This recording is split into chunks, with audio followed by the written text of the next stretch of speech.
Demands ఏందో ఒకసారి మీరు మాట్లాడి చెప్పు. వాళ్ళు ఉపన్యాసాలు ఏం పడతారు మాట్లాడి తెలుసుకుంటాం. ఇది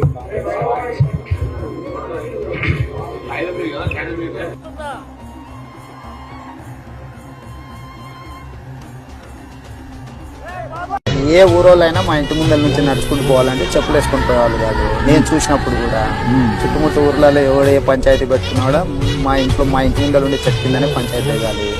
ఊర్లో ఎవరు రాజకీయం గురించి ఎవరు రావాలన్నా మా ఇంటికి వచ్చి చెప్పి వెళ్ళిపోవాలి. నాకు నాగే అని ఒక నల్గొండ జిల్లా దళిత ఖైదీని జీవిత ఖైదీ పడ్డ అతన్ని వేసిండు. నీ కేసులో నువ్వు చూపిస్తున్న ఏంటి సార్ అంటే వాడికి తెలియదు కదా.